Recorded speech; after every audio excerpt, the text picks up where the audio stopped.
Pananagutan kita. Pero kahit kailan, hindi kita pwedeng ibigin. Oo, aminin ko. Mahal kita. Nang dahil sa salapi mo. At nang dahil sa pag-ibig ko sa'yo, handa akong pumatay at mamatay. Katawan ko lang ang minahal mo at hindi ang pagkatao ko!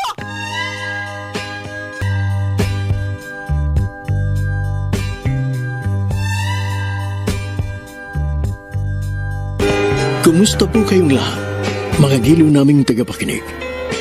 Inaanyayahan ko po kayong pakinggan ang pagsasadula ng mga liham kasaysayan ng pag-ibig na padala ng ating mga taga-subaybay at bibigyan buhay ng inyong mga paboritong bituin sa radyo. Mga kasaysayang nagtatampo ng mga pusong sugatan, mga pusong sawi, at mga pusong punong-puno ng pagmamahal.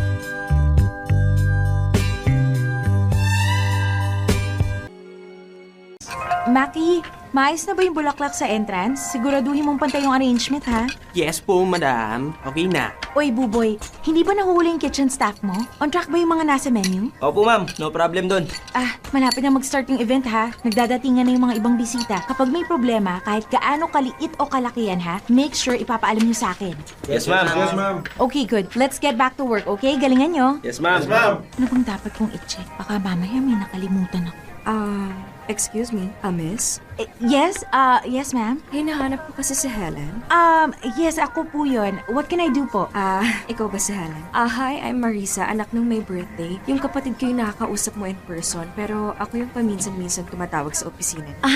Kayo po pala yun. Hello po. Hi. Gusto ko lang sabihin ang ganda ng buong venue. Gusto ko yung mga bulaklak at yung setup ng mga table, pati yung ilaw maganda. For sure, mag-enjoy yung family ko nito. Thank you po. I'm glad na gustuhan ninyo. Asahan niyo po na I will do everything para maging maayos yung 70th birthday ng father nyo. In case po na meron kayong concern, don't hesitate na sabihin sa akin kaagad. Okay, sige. Thank you so much ulit, ha? Welcome po, ma'am. And thank you for trusting our restaurant. Enjoy the party. Miss Helen, mag-break ka muna kaya. Ako na lang munang bahala dito. Kanina ka papalakad-lakad. Alam mo, mukha namang okay yung flow ng event eh. Kumain ka na muna ng dinner. Ay, oo nga eh. Ang sakit na ng paa ko. Pakataas-taas naman kasi ng heels mo. Ako nga, hindi ko kaya yan. Kaya sige na, mag-break ka muna doon. Pupunta na lang ako sa'yo agad kapag may problema. Okay, thank you, Maki, ah. Babalik din ako kaagad. Ay, doon na nga muna ako sa lunch magpapahinga. Talaga ba, Albert? Ngayon mo talaga gagawin to? Alam mo namang mahalaga sa akin tong araw na to eh. Ano yun? May nag-aaway ba? Sa inyo. Importante sa inyo. Tumating naman ako, di ba? Dumating? Dumating lang. Nagpakita lang tapos wala pang isang oras, aalis ka na. Si Miss Marisa? Sino po usap niya? Uunahin mo talaga yung trabaho mo? Pinagbigyan na kita, di ba? Ano pa ba gusto mo? Yun na yun? Yun na pala yung pinagbigyan para Alam sa'yo? mo, ikaw sumusobra ka na talaga eh. Excuse me? Miss Helen. Hi, Miss Marisa. Is everything okay? I'm so sorry to interrupt, ha? Kaya lang kasi rinig sa buong hallway yung, yung conversation ninyo. Labas-masok kasi yung mga bisita, baka marinig po kayo eh. Actually, we have a conference room. I can open up for you para makapag-usap po kayo ng maayos. Hindi na. Thank you very much, Miss Helen. Pero mukhang tapos na yung usapang to. Total, aalis na naman tong kausap ko eh. Bahala ka sa buhay mo. Excuse me. Marisa! Marisa! Sir, are you okay? Okay lang ako. Pasensya ka na, miss ha. Helen po. Ako po yung manager nitong restaurant. Helen, thank you. Albert nga pala. Good evening po, Sir Albert. Sorry sa mga narinig mo. Nako, okay lang po yun. Sorry din po for interrupting, sir, ha? Gusto niyo po ba ng tubig? No, thank you. Alis na rin naman ako eh. Okay po. Sige, sir. Ingat kayo sa biyahe, ha? Excuse me. May flower shop ba malapit dito? Po? Flower shop. Ano ba magandang ibigay kay Marisa? Ano bang dapat binibigay sa isang babaeng dragon? Well, meron pong flower shop sa dulo ng kanto, pero baka pasaran na po sila ng gantong oras. Okay, sige. Salamat. Pero Sir Albert, Yeah. bukod po sa bulaklak, ang pinaka-best po na pwede niyong mabigay ay oras. Unsolicited advice lang po, ha? I hope you don't mind, pero wala pong tatalo sa oras eh. Sige po, sir. Excuse me. Mukhang okay naman yung kita for this month. Pero hindi sing taas like last month. Ay, naku, ano kayong problema? Pasok! Miss Helen? Maki, anong problema? May nangyari ba? Hindi po, ma'am. May padala po sa inyong bulaklak. Bulaklak? Opo. Ito nga po, ma'am. Saan daw galing? Hindi saan, kundi kanino. Andyan po siya sa restaurant kumakain. Ha? Sino? Yung asawa po nung parokyano natin. Yung asawa po ni Miss Marisa. Si Sir Albert? Ayun nga po yata yun. Siya na siguro yun, ma'am. Andyan pa ba siya, ha? Opo, kumain siya ng lunch. Tapos, ngayon nagkakape na. Actually, ma'am, kanina... What a pleasant surprise! Oh, Helen. Andiyan ka pala. Akala ko nakalive ka. Nagpadala daw kayo ng flowers. Yes. Oh, bakit? May I know po kung bakit. Have a seat muna kaya. I mean, please, join me. Yes, of course. May gusto ka ba? No sir, thank you. Katatapos lang din po namin mag-lunch break. So, para saan po pala yung flowers? Wala. Pasasalamat ko lang yan. Ginawa ko kasi yung payo mo na, alam mo na, maglaan ng oras kaysa magbigay ng bulaklak. Oh, you're welcome po. Pero maliit na bagay lang naman yun, sir. At saka, sorry ha, medyo nangialam po ako. Hindi. That's okay. Like you said, nakatulong yung payo mo. Medyo inayos ko yung oras ko. Hindi na dagon si Marisa. Good to hear po. Sayang, bakit hindi niyo naman po siya sinama dito para mag-lunch? Kasi siya naman yung busy ngayon eh. Anyway, thank you sa flowers. Oh, alis ka na? Yes, sir. May trabaho pa. And baka nakakastorbo Hindi. po. It's okay. Please do stay. Minsan na naman tayo makahanap ng makakakwentuhan eh. Diba? Actually, sir, may mga trabaho pa po kasi ko kaya I need to go. Ganun ba? Sorry. I'm really sorry. Oo nga naman. Pasensya ka na. Sige. Marami kasi akong oras nga. Okay lang po, sir. Pansin ko nga po kaya dapat sinama niyo si Miss Marisa para dagdag quality time sana. Oo nga eh. Pero salamat. Sige po. Okay na ba lahat, Maki? Yes, Miss Helen. Kami na po ang bahala. Ingat po sa pag-uwi. Okay, sige. Thank you, See you tomorrow. Sige po, bye. Teka, si Sir Albert ba yung nasa parking? Sir Albert? Oh, Helen. Hi. Teka. Saan ka pupunta? Out na po ako, sir. Uwi ka na. I mean, teka. Papasok pa lang ako para mag-dinner sana eh. Sige lang po, sir. Enjoy po kayo. Pero wala rin silbi kung wala ka na pala. Po? I mean, ikaw naman yung sinadya ko eh. Ganitong oras pala yung uwi mo? Alam ko na. Sa iba na lang tayo mag-dinner. Libre ka ba? My treat. Tayo po? Yup, kahit saan mo gusto. Bakit po, sir? Wala naman. Gusto ko lang kapagkwentuhan. Si Miss Marisa po. Kasi, Sir, pasensya na po ha. Pero hindi po yata tamang mag-dinner tayo ng tayo lang. Hindi naman po sa pagiging malisyosa pero hindi lang po tama. Baka may makakita at ano pa yung isipin. ganun ba? Siguro dyan na lang sa restaurant nyo. Wala ba kayong private room o kaya sa conference room na lang na ino-offer mo dati? Sir, teka lang po ha. Ano po ba talaga yung pakay ninyo? Ilang beses na kayo nagpabalik-balik sa restaurant. Tapos lagi nyo daw akong hinahanap. Nagpapadala pa po kayo ng bulaklak. Ganito po ba kayo makipagkaibigan? O meron na po ba akong dapat isipin? Magderechahan na po tayo, sir. Kung mali po ako ng mga iniisip ko, edi okay. Wala naman pong problema. I stand corrected. Pero kung tama po ako sa hinala ko, edi maging honest na po tayo. Kasi, ang totoo niyan, hindi ka mawala sa isip ko. Hindi ko alam kung bakit, pero kailangan kita makita eh. Makasama if pwede.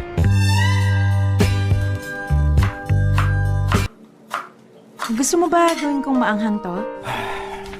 Albert? Ano bang problema? Bakit bagsak na bagsak yung mukha mo? Wala. Problema sa negosyo.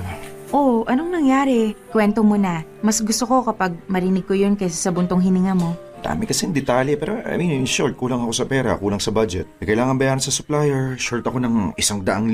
Yan nung 1 taon pa ito naghihintay. Kaya lang, may hingi na ako ng tawad eh. Muntik na nga kami magkademandahan eh. Kailan mo ba kailangan bayaran? Well, sa susunod na linggo na dapat. Magkakapera naman sana ako, kaso, I mean, enrollment ang mga bata. Alam ka naman, unahin ko tong supplier ko. O dapat nga ba, unahin kong bayaran tong supplier ko? Nako, bayaran mo na lang yung supplier, ha? Ako nang bahala sa tuition ng mga anak mo. Teka, ano? Sabi ko, ako nang bahala sa tuition ng mga bata. Teka, may pera ka? Ano namang tingin mo sa akin? Hindi. What I mean is, may extra ka ba ng ganong kalaki? May extra ako. Yun nga lang, kulang pa rin sa tuition ng dalawa. Pero, yung kapatid ko iniwan sa akin yung savings account niya. Pwede akong kumuha muna dun. Bayaran mo na lang ng paunti-unti. Wag na. Nakakaya. Nakakaya sa kapatid mo. Albert, kunwari ka pa. Alam ko namang nabuhayan ka. Huwag ka nang maarte, ha? Kipit ka na eh. Next week na yung deadline mo. Kaya, sundin mo na lang yung plano para matapos na yung problema. Para hindi na masira yung araw natin, okay? Pero naman kasi... Albert, huwag nang pahabain ang usapan. Please lang. Sundin mo na ako, okay? Iligpit mo na yung mga papel mo dyan, tapos kakain na tayo. Anong gagawin ko kapag wala ka? Baka nagbenta ka ng kidney mo? Kailan, maraming salamat ha. Hulog ka ng langit. Maraming salamat. Dami-dami ko ng utang sa'yo. Bayad mo na yung mga nauna ha. Well, pero yung utang na loob hindi ko mababayaran yun. Huwag mo na lang idagdag yung mga palya mo sa pera para masaya. Sige. Promise. Itatry ko. Oh, Albert. Si Marisa tumatawag ulit. Sagutin mo na. Huwag na. Hayaan mo na siya. Ayun yung sinasabi ko eh. Pag tumatawag ang misis mo, sagutin mo. Huwag mo siyang bibigyan ng dahilan para mag-alala. Unang iisipin yan, baka napano ka. Pero sunod agad yung iisipin yan, baka may kasama kang iba. Baka nakakalimutan mo. Matik madaling mag-isip ng kung ano-ano ang mga babae. Kaya sige na, sagutin mo na yan. Sige na, Hana. Hello? Oo, pauwi na ako. Minto lang ako sa gasoline station para mag-CR. Oo na. Sige. Oo nga. Sige na, bye. O yan, kinausap ko na. Alam mo, pinapahamak mo yung sarili mo. Bakit naman? Kausapin mo ng maayos. Nang normal, yung relax. Hindi yung nagmamadali ka. Mukha kang may tinatago eh. I mean, halata kang may tinatago. Tsaka, mag-I love you ka next time ha. Diyan ka madadali eh. Yes, ma'am. I mean, expert na expert. Buti nga expert ako. Ikaw dapat yung ganito eh. Oh, wala ka na bang nakalimutan? Mukhang wala na naman. Siguraduhin mong lahat ng gamit mo nasa bag mo na ha. Yup. Baka mamaya may maiwan at paniguradong hahanapin ni Marisa yun. Teka, paamoy nga ng polo mo. Okay, clear. Mag-ingat kapag uwi mo. Oh, bakit? Anong problema? Bakit nakatingin ka lang ng ganyan? Wala naman. Pinaisip lang ako. Ano? Gusto mo ba magsama na tayo? Ha? Ano ka mo? I mean, magsama na tayo. Iiwanan ko na si Marisa. Ano? Iyan ang wag na wag mong gagawin, Albert. Kahit kailan wag mong iisiping balang araw, yan yung plano nating gawin, okay? Bakit naman? Dahil ayoko. Ayaw mo? At hindi ako nagpapakamartir, Albert. Ayoko talaga. O dahil ba na-trauma ka sa asawa mo dati? Hindi rin. Oh, Anong trauma yung sinasabi mo, ha? Albert, simple lang. Ayoko ng sakit ng ulo. Masaya na ako sa ganito. Tahimik naman tayo. Nagagawa naman natin yung mga gusto natin. At higit sa lahat, nakukuha natin yung mga kailangan natin. so okay ka na sa ganito? Isa pa, magiging marriage wrecker na lang siguro ko kung pabaya ka at malalaman ni Marisa ang tungkol sa atin. Pero ayokong maging homewrecker. Maayos naman kayo ng pamilya mo, di ba? Lalo na ng mga anak mo. Kaya wag mo nang guluhin utang na loob. Binibigyan mo lang ako ng sakit ng ulo kapag ginawa mo yung isang bagay na hindi ko naman hinihingi at hindi ko gugustuhin hingiin. Binuntis mo ako! Pero iba ang pinakasalan mo! Albert? Ay, Anong ginagawa mo dito? Bakit parang biglaan yata yung pagdalo mo dito sa restaurant? busy ka ba? Hindi naman masyado. Pwede kaya tayo mag-usap. I mean, importante lang sana. Para may problema ka. O halika dito sa conference room.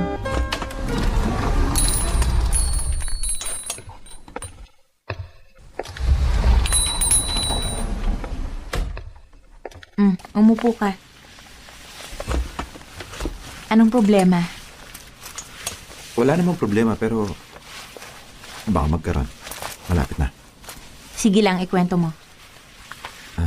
Hingi lang sana akong tulong mo. Sige lang. O, paano ba kita matutulungan? At saka tungkol saan ba to? Pwede bang ikaw na humawak ng lahat? Ng lahat? I mean, humawak ng negosyo ko. Ano? Walang ibig ko sabihin, tulungan mo akong ayusin yung negosyo ko. Tulungan mo ako paano maayos ang mga gusto. Tulungan mo ako kung paano mapabuti yung lahat. I mean, ikaw yung humawak ng bank account ko. Bantayan mo yung labas-pasok ng pera. Teka. Sandali lang ha. Medyo nalalabuan ako sa mga sinasabi mo eh. Gusto mo akong tumulong sa pagpapatakbo ng negosyo mo? Aba Albert, bakit ako? Ikaw yung negosyante sa ating dalawa. Bakit ba isasama mo pa ako? Bakit kailangan mo pa ng tulong ko? Well, sa totoo lang, ako yung negosyante. Pero kailangan ko ng opinion mo. Magaling ka sa decision making. Marunong kang tumingin ng kliyente. Marunong ka makipag-negotiate sa mga supplier. Magaling ka sa tao. Kaya nga napapatakbo mo tong restaurant na to eh. I mean, dinaig mo pa yung may-ari nito. Magsabi ka nga ng totoo sa akin. Ano ba talaga yung problema? Meron kang tinatago eh.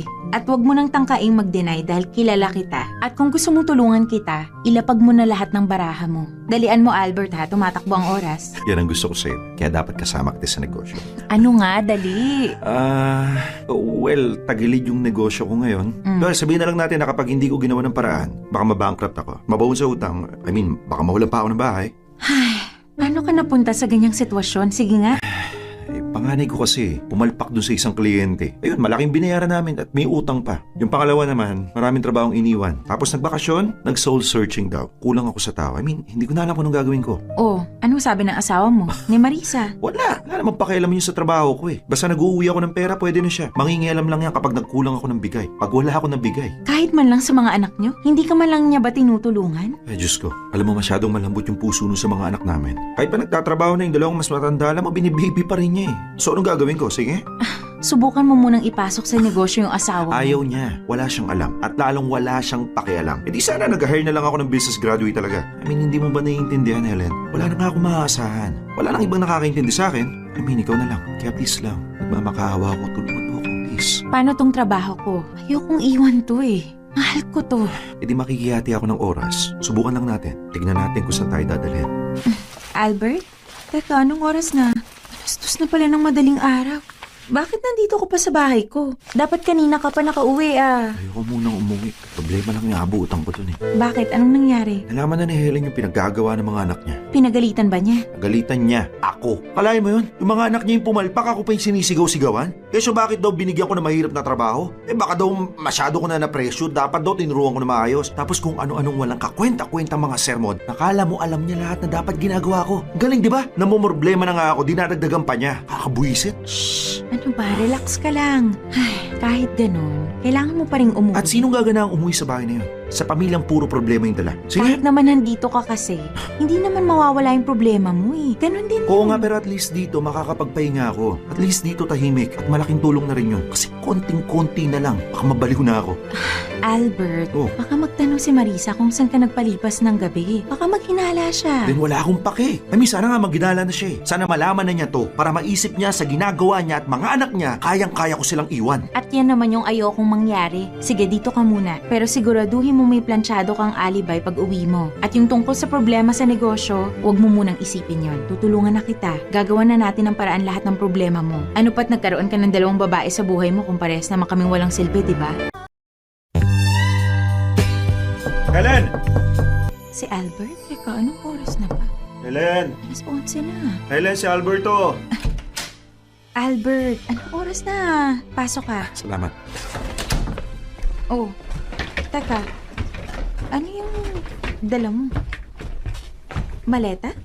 Bakit may maleta ka? Umalis na ako sa amin. Ano? Helen, ayoko na. Ayoko na. Hindi ko na kaya. Punong-puno na ako. Punong-puno na ako kay Marisa. Walang araw na hindi niya ako tinatalakan eh. Ultimo maliliit na problema sa akin pa sinisisi. Pati yung mga nasirang tubo sa kusina. Ako pa may kasalanan. Eh sino ba gumagamit ang buwising kusina na yon? Eh hindi niya nga ako magawang pakainin na matinong pagkain eh. Albert, kumalma ka Punong-puno naman. na ako sa mga inutil kong mga anak. Kahit yung dalawang bunso, walang ibang ginawa kundi humingi ng pera, humingi ng ganito, magpabili ng ganyan. Alam mo, hindi ko pa nga natatanggal yung sapatos ko pag uwi ko, puro na mga talak ng kung ano-ano. At akala mo naman ang dami-dami namin pera. Eh ginagapang ko na nga yung tuition nila, ginagapang nating dalawa. Albert, sabi ko, huminahon ka. Walang mangyayari kung magsisisigaw ka dyan. Umupo ka nga. Huminga ka ng maayos. Mag-relax ka lang muna. Please lang. Kukuha na lang kita ng tubig. Pumunta ka muna sa kwarto at humiga ka doon. Mag-usap tayo kapag kalmado ka na. Okay ka na ba? Oo, salamat ha.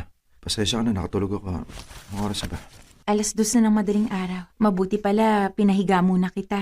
Tignan mo, nakatulog ka kaagad. Sobrang pagod mo siguro, no? Kaya, at least, nakapagpahinga ka. Siguro naman ngayon, mahinahon ka na. Kung di mo siguro ako pinatulog, baka natake na ako sa puso. Sobrang sikip ng dibdib ko kanina eh. Tsaka parang ang kapal ng batok. Stress yan. Oo nga eh. Handa ka na bang pag-usapan ng lahat? Oo.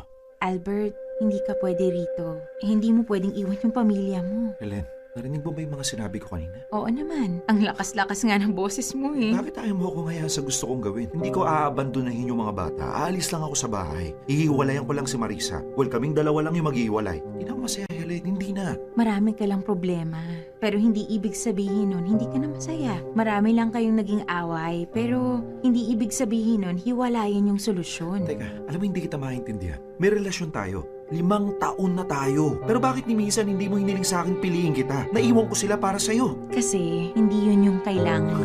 Bakit ko hihilingin ang isang bagay na hindi ko gusto? So paano naman ako? Paano naman yung gusto ko? Eh ano bang gusto mo? Hiwalayin si Marisa? Eh kung yun yung gusto mo, edi gawin mo. Pero siguraduhin mong hindi ako yung gagawin mong dahilan. Iwan mo yung asawa mo dahil hindi ka na masaya, pero hindi dahil may nagpapasaya sa yung iba. Huwag mong ipatong sa akin yung sisi Albert. Teka, masaya ka na sa ganito. Mukha bang hindi? Aba Helen, kung makapagsalita ka parang hindi mo ako mahal ah. I mean, ayaw mo ba ako masolo? Ayaw mo ba akong angkingin ng buo? I mean, hindi ka ba nagsiselos kay Marisa sa pamilya ko? Albert, alam mo, tunog bata ka pa sa part na yun. Sagutin mo yung tanong ko. Siyempre, mahal kita. Magtatagal ba tayo ng 5 taon kung hindi kita mahal? Ang akin lang, hindi ko gagawin yung ine-expect mong ginagawa ng isang number 2 ng kirida, ng mistress. Alam ko yung pinasok ko. Alam ko kung ano yung dapat o hindi sa gantong klaseng relasyon. Aba, napakaswerte mo nga dahil hindi naman kita nilalayo sa pamilya mo. Tapos ikaw naman yung nagre-reklamo. Yun ang nga yung pinagtataka ko sa'yo eh. Yung iba dyan halos maglupasay, piliin lang sila. Pero ikaw, I mean, parang ang taas ng pride mo Anong eh. sabi mo? Yung iba dyan.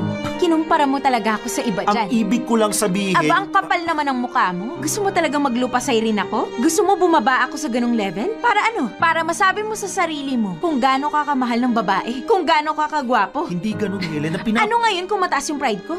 Baka nakakalimutan mo, Albert. Hindi ikaw yung nagpapatakbo ng relasyong to. Hindi mo ako pinili. Ikaw yung pinili ko. I'm sorry. At baka nakakalimutan mo rin na kaya nag-work yung relasyon natin nang walang kadrama-drama. Dahil alam natin yung limit natin. Nasa iisang direksyon yung tingin natin. Ngayon kung medyo gegewang-gewang ka na dyan sa nilalakaran natin, dun tayo magkakaproblema. At alam mong ayoko ng problema. Eh paano kung gano'n na nga? Paano kung nagbago na yung gusto ko? Gusto ko ang buhay na ikaw yung kasama ko.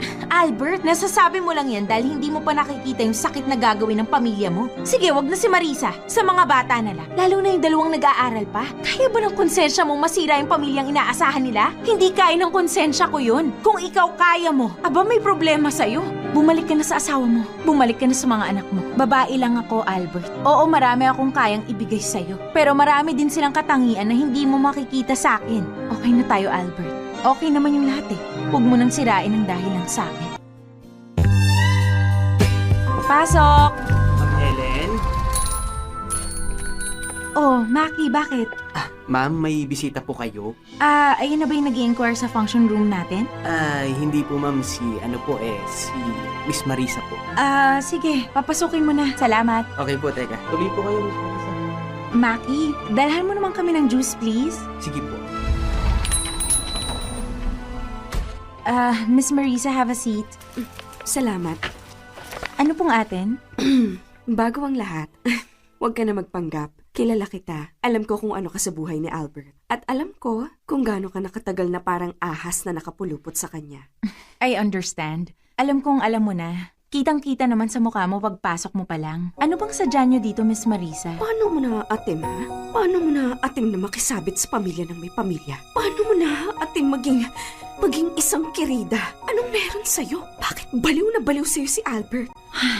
Seryoso mo bang tanong yan? O naglalabas ka lang ng sama ng loob?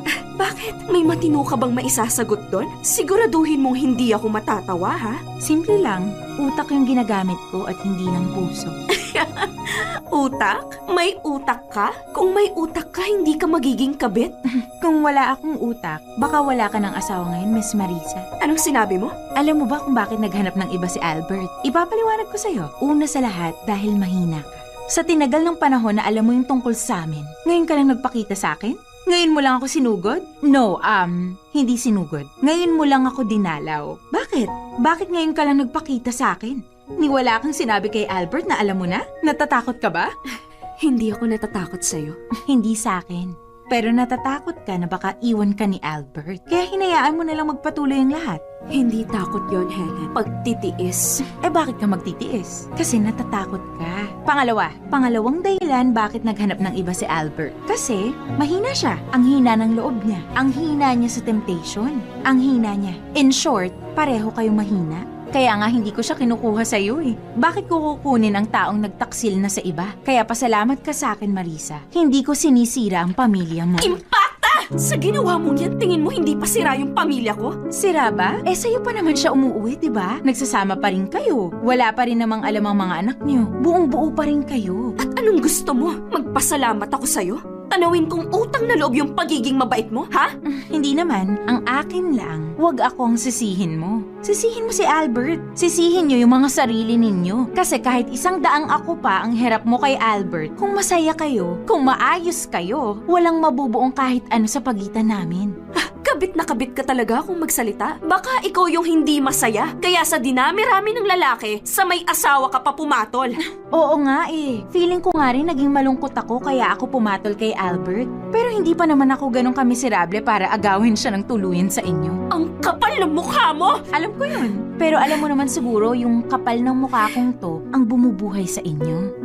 Alam mo, doon na ako hindi makapaniwala eh. Mga agaw ka na nga ng may asawa, mang-aagaw ka pa ng pera. Pera namin yan! Pera ng asawa mo. Ang pera niya ay pera ko rin. Yan ba yung tinatatak mo sa isip mo? Kaya pala halos mamulubi na kayo. Inaangkin mo na ang hindi mo naman pinaghirapan. Ugali mong hingin yung mga kikitain pa lang. Ibalik mo sa amin yan! Matagal na kayong nawala ng pera, Marisa. Ako na nga lang yung nagsalba kay Albert. Kaya lahat ng perang to, pinagtrabahuhan ko. Yung pangtuition ng mga anak mo, yung kinakain ninyo, yung para sa mga luho ninyo, yung pambili mo ng damit, lahat yan galing sa akin. Inaangking ko ba? Hindi, di ba? Kay Albert pa rin yan lahat. At alam mo yung nakakatawa, Marisa? Alam kong galit na galit ka, pero hindi mo magawang awayin ako kasi alam mo kung ano yung hawak ko. Anong ibig mo sabihin? Hindi ka naman nagpunta dito para awayin ako, di ba? Nagpunta ka dito para humingi ng pera. Nasa ospital si Albert, di ba? Kaya ganito na lang. Itigil muna natin tong usapan na to. Bibigyan muna kita ng tseke.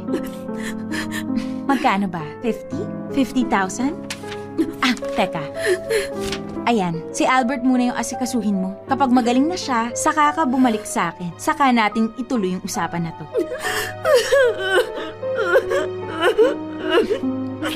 Alam ko mahirap, Marisa. Mahirap tumanggap ng pera sa kaaway mo. Pero kailangan mong lumupit. Manahimik ka! Kahit pagbali-balik na rin mo man yung mundo, kahit ano pang ganda mo, talino ang pare-parehas kayong lahat, mga kabit, mga ahas, malalande! Pare, siguro kayo ng label, pero hindi ng level. Kukunin ko tong cheque para kay Albert. Pero hindi pa tayo tapos. Andito lang ako, Marisa. Hindi ako tatakas. Ma'am, ito na po yung juice niyo. Tumabi ka nga! Marisa? Ano? Huwag mong iparamdam sa lalaking siya yung hari sa buhay mo. Yan ang sagot ko sa tanong mo. Ano? Tinatanong mo ako, di ba? Kung bakit baliw na baliw sa akin si Albert? Yan ang sagot. Hindi lang kay Albert, kundi sa lahat ng lalaki. Bakit ko tatanggapin ang payo ng isang kirida? Baka sakaling yun yung sagot para mawala yung mismong kirida. Iba-iba ang sitwasyon ng bawat bawal na relasyon. Pero madalang lang siguro ang nasa sitwasyong kagaya ko. Kung saan ay masasabi kong mas makapangyarihan ang kabit kaysa sa legal na asawa. Alam niyo kung bakit? Hawak ko kasi ang pera ni Albert. Pera ni Albert na sa totoo lang ay ako lang ang trumabaho. Kaya parang ako rin ang bumubuhay sa pamilya niya. Ang hindi ko naman maintindihan ay bakit napakahina ni Marisa. Oo, alam niyang may Helen na kabit ni Albert pero hinahayaan lang niya. Hindi niya ako magawang labanan, Popoy. Dahil ba sa alam niyang ako ang dahilan kaya nagkakapera si Albert na asawa niya? Masaya ba siya basta may pera? O baka natatakot siyang iwanan siya ni Albert? Kasi pagkatapos ko siya bigyan ng tseke ay hindi na siya bumalik at nagpakita pa. Inaantay ko nga na sabihan niya kung layuan ang asawa niya. Pero alam niyo, wala. Wala siyang sinasabing ganun.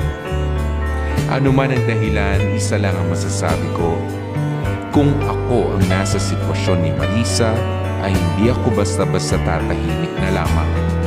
Hindi ako magiging singhina niya.